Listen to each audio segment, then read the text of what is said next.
No one appreciates it when their personal belongings are touched. Who has been using my cup? Who has been sleeping in my bed? You might recall the anger that consumed the three bears upon discovering the mess Goldilocks had made in their house. In Spencer Johnson's short story, a human cries out, "Who moved my cheese?" And it seems reasonable to assume they have every right to be furious. However, let's pause for a moment before feeling sorry for them. Dr. Spencer Johnson's book, Who Moved My Cheese?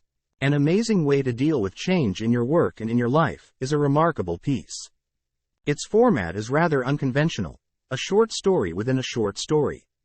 Johnson, an American physician and lecturer at Harvard Business School, employs an ancient Greek storytelling technique called a parable, and he elucidates its significance in the other dimension of the book, which is also a work of fiction but written in the style of a typical narrative.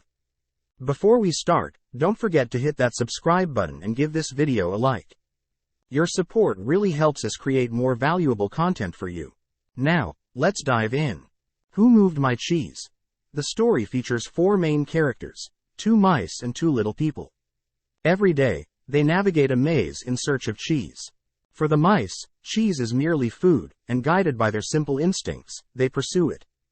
However, for the little people, cheese holds a different meaning. It represents anything they desire.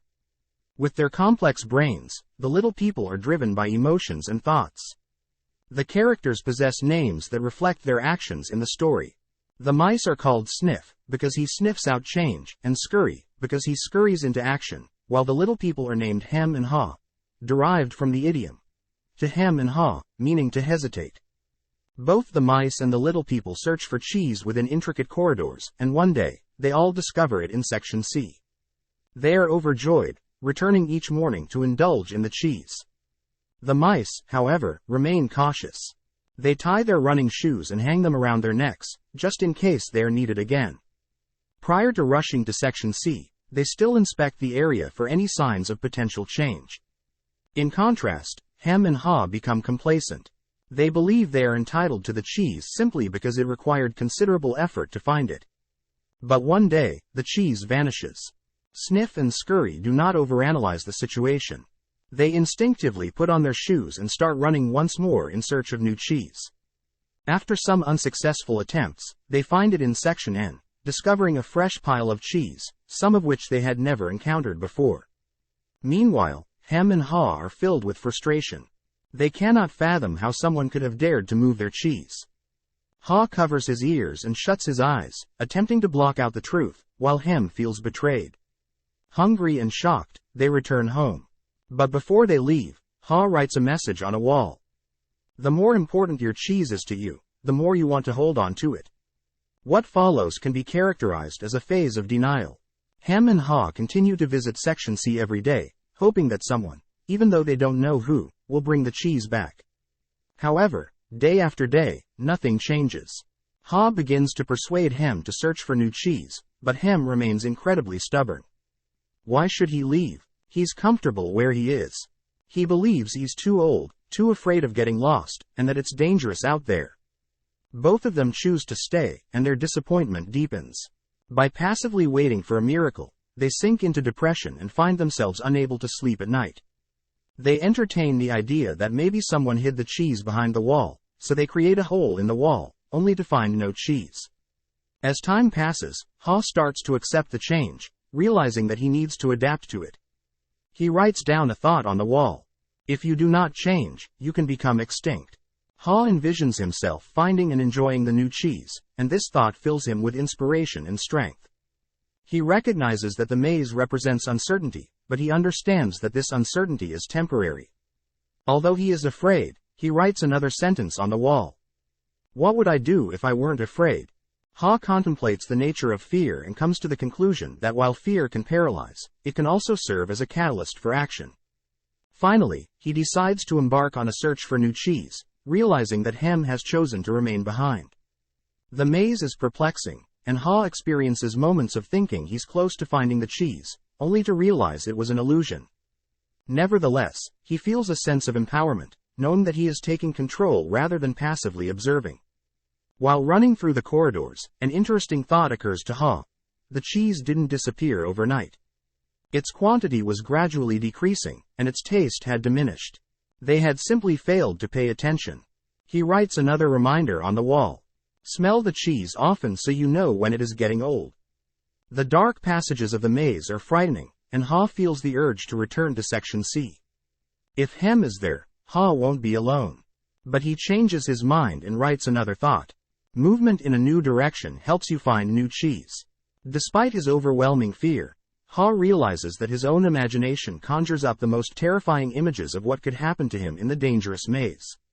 Suddenly, he comprehends that these demons are merely figments of his imagination and laughs at himself. He begins to feel good, acknowledging, when you stop being afraid, you feel good. Ha replaces his images of danger with visions of the new cheese, picturing himself sitting amidst a plentiful supply of cheddar, brie, and various other types. He visualizes it in great detail until this mental picture no longer seems unrealistic. He writes the following. Imagining yourself enjoying your new cheese leads you to it. Then, he starts contemplating the opportunities that change presents.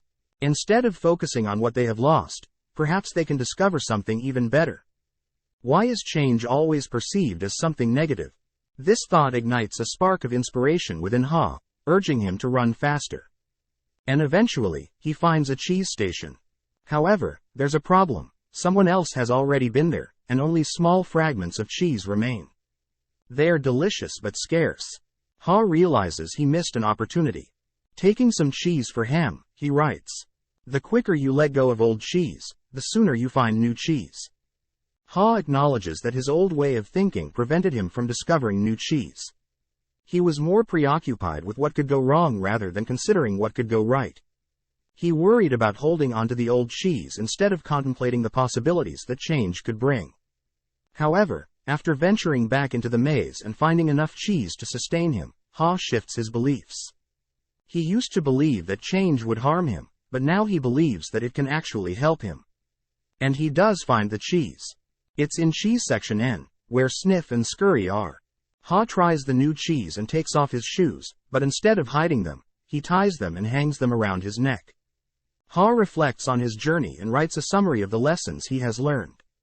1. Change happens. 2. Anticipate change. 3. Monitor change. 4. Adapt to change quickly. 5. Change. 6. Enjoy change. 7. Be ready to change quickly again and again.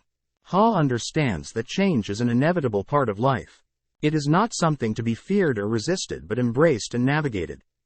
By anticipating and monitoring change, adapting quickly, and maintaining a willingness to change repeatedly, he can not only survive but thrive in the ever-changing maze of life. With a newfound perspective, Ha decides to share his knowledge with others. He leaves a trail of messages throughout the maze, hoping that they will guide and inspire others who may find themselves stuck or resistant to change. As Ha continues his journey, he realizes that change is not a one-time event but an ongoing process. He embraces the uncertainty, knowing that it is through embracing change that he can discover new opportunities, grow, and find fulfillment. And so, Ha ventures forward, ready to face whatever changes lie ahead.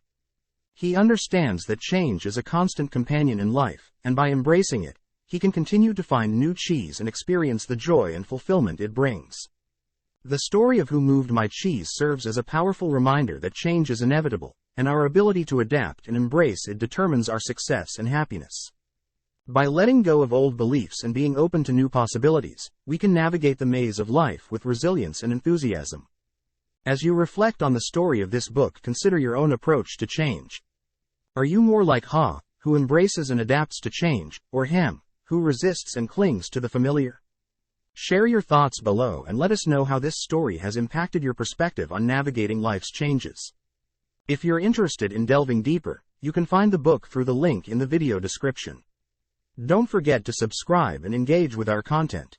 Thank you for watching.